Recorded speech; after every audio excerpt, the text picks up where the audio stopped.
ನಮಸ್ಕಾರ ಸ್ನೇಹಿತರೆ, welcome back to my channel. ಯಾವುದೇ ವಿಡಿಯೋ ಮಾಡಿದ್ರು ಸಹ ಗೃಹಲಕ್ಷ್ಮಿ 16-17ನೇ ಕಂತು ಯಾವಾಗ ಬರುತ್ತೆ ಅಂತ ಕೇಳ್ತಾನೆ ಇರ್ತೀರಾ. ಅದ್ರ ಬಗ್ಗೆ ಅಪ್ಡೇಟ್ ಹೇಳಿ, ಅದ್ರ ಬಗ್ಗೆ ಮಾಹಿತಿ ಕೊಡಿ ಅಂತ ಖಂಡಿತವಾಗ್ಲೂ ತಿಳಿಸ್ಕೊಡ್ತೀನಿ. ಅದರ ಜೊತೆಯಲ್ಲಿ ಕೆಲವೊಂದು ಮುಖ್ಯವಾದ ಮಾಹಿತಿಗಳಿದೆ, ಎಲ್ಲವನ್ನ ಕೂಡ ತಿಳಿಸ್ಕೊಡ್ತೀನಿ. ಪೂರ್ತಿ ವಿಡಿಯೋ ನೋಡಿ. ನೀವೇನಾದರೂ ಹೊಸದಾಗಿ ನಮ್ಮ ಚಾನಲ್ ನೋಡ್ತೀರಾ ಅನ್ನೋದು ಸಬ್ಸ್ಕ್ರೈಬ್ ಮಾಡ್ಕೊಳ್ಳಿ. ಹಾಗೆ ಎಲ್ಲರೂ ವಿಡಿಯೋಕ್ಕೊಂದು ಲೈಕ್ ಕೊಡೋ ಮೂಲಕ ಸಪೋರ್ಟ್ ಮಾಡಿ, ಓಕೆನಾ. ಮೊದಲನೇದಾಗಿ ಗೃಹಲಕ್ಷ್ಮಿ 16 ಮತ್ತು 17ನೇ ಕಂತಿನ ಹಣ. 16ನೇ ಕಂತು ಅಂದರೆ ನವಂಬರ್ ತಿಂಗಳ ಹಣ ಡಿಸೆಂಬರಲ್ಲಿ ಬರಬೇಕಿತ್ತು, ಡಿಸೆಂಬರ್ ತಿಂಗಳ ಹಣ ಜನವರಿಲಿ ಬರಬೇಕಿತ್ತು. ಈಗ ನವಂಬರ್, ಡಿಸೆಂಬರ್, ಜನವರಿ 3 ತಿಂಗಳ ಗೃಹಲಕ್ಷ್ಮಿ ಹಣ ಬರಬೇಕಾಗಿದೆ, ಓಕೆನಾ. ಯಾಕೆಂದರೆ ಈಗ ಅಕ್ಟೋಬರ್ವರೆಗೂ ಮಾತ್ರ ಹಣ ಬಿಡುಗಡೆ ಆಗಿರುವಂಥದ್ದು, ಇನ್ನು 3 ತಿಂಗಳ ಹಣ ಬರೋದು ಬಾಕಿ ಇದೆ. ಆ್ಯಕ್ಚುಲಿ ನವಂಬರ್ ಹಣ ಡಿಸೆಂಬರಲ್ಲಿ ಬರೋದು, ಈಗ ಫೆಬ್ರವರಿ ಆದರೂ ಕೂಡ ಇನ್ನೂ ಹಣ ಬಿಡುಗಡೆ ಆಗಿಲ್ಲ ಅಂಥೇಳಿ ಸಾಕಷ್ಟು ಮಹಿಳೆಯರು ಇದ್ರ ಬಗ್ಗೆ ಆಕ್ಷೇಪವನ್ನು ವ್ಯಕ್ತಪಡಿಸ್ತಾ ಇದ್ದಾರೆ. ಬಟ್ ಕೆಲವೊಂದು ಮೂಲಗಳ ಪ್ರಕಾರ ಈಗ ನಿಮಗೆ ಡೌಟ್ ಇದ್ದೇ ಇದೆ, ತಾಲೂಕ್ ಪಂಚಾಯಿತಿ ಮೂಲಕ ಬರುತ್ತಾ, ತಾಲೂಕ್ ಪಂಚಾಯಿತಿ ಆಫೀಸಿಗೆ ಹೋಗ್ಬೇಕಾ ಅಂತೇಳಿ. ಖಂಡಿತವಾಗ್ಲೂ ಇಲ್ಲ.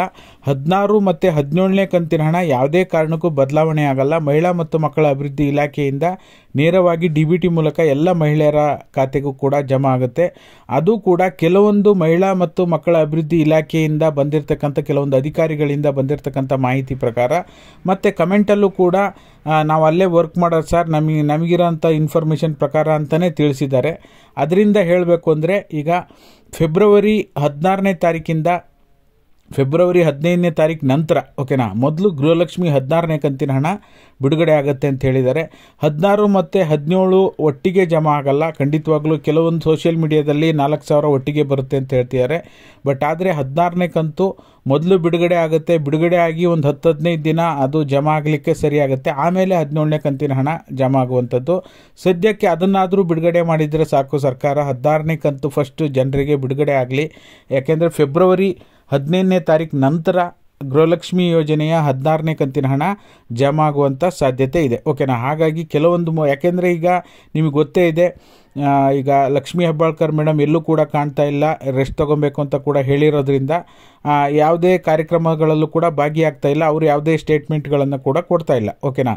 ಈಗ ನಮಗಿರುವಂಥ ಮಾಹಿತಿ ಪ್ರಕಾರ ಫೆಬ್ರವರಿ 15ರ ನಂತರ ಬಿಡುಗಡೆ ಆಗುವಂಥ ಸಾಧ್ಯತೆ ಇದೆ. ಆಮೇಲೆ ರೇಷನ್ ಕಾರ್ಡ್ ಹೊಸದಾಗಿ ಯಾರ್ಯಾರು ಅರ್ಜಿ ಸಲ್ಲಿಸಬೇಕು ಅಂದ್ಕೊಂಡಿದ್ದೀರಾ, ಗ್ರಾಮ 1, ಬೆಂಗಳೂರು 1, ಕರ್ನಾಟಕ 1ನಲ್ಲಿ ಇವತ್ತಿಂದ ನಿಮಗೆ ಅರ್ಜಿ ಸಲ್ಲಿಸಲಿಕ್ಕೆ ಅವಕಾಶವನ್ನು ಮಾಡಿಕೊಟ್ಟಿದ್ದಾರೆ. ಹಾಗಾಗಿ ನೀವು ಸ್ಕ್ರೀನಲ್ಲಿ ನೋಡ್ತಾ ಇರ್ಬೋದು, ಗ್ರಾಮ 1ನಿಂದನೇ ಬಂದಿರತಕ್ಕಂಥ ಅಧಿಕೃತ ನೋಟಿಫಿಕೇಷನ್ನ ನಿಮಗೆ ಸ್ಕ್ರೀನಲ್ಲಿ ಹಾಕಿದ್ದೀನಿ, ನೀವು ಗಮನಿಸ್ತಾ ಇರ್ಬೋದು, ಓಕೆನಾ. ಆಮೇಲೆ ರೇಷನ್ ಕಾರ್ಡ್ ತಿದ್ದುಪಡಿ ಮಾಡಿಕೊಳ್ಳಿಕ್ಕೆ ಫೆಬ್ರವರಿ 28ರವರೆಗೂ ಸಹ ನಿಮಗೆ ಅವಕಾಶವನ್ನು ಮಾಡಿಕೊಟ್ಟಿದ್ದಾರೆ. ಹೆಸರು ಬದಲಾವಣೆ, ಅಡ್ರೆಸ್ ಬದಲಾವಣೆ ಅಥವಾ ನ್ಯಾಯಬೆಲೆ ಅಂಗಡಿಯ ಬದಲಾವಣೆಯನ್ನು ಕೂಡ ನೀವು ಮಾಡ್ಕೋಬೋದಾಗಿರುತ್ತೆ. ಅದಕ್ಕೆ ನಿಮಗೆ ಫೆಬ್ರವರಿ 28ರವರೆಗೂ ಕೂಡ ಸಮಯಾವಕಾಶ ಇರುತ್ತೆ, ಓಕೆನಾ. ಹಾಗಾಗಿ ನಿಮಗೆ ಮಾಹಿತಿ ಉಪಯುಕ್ತ ಅನಿಸಿದರೆ ಎಲ್ಲರೂ ವಿಡಿಯೋಕ್ಕೊಂದು ಲೈಕ್ ಮಾಡಿ.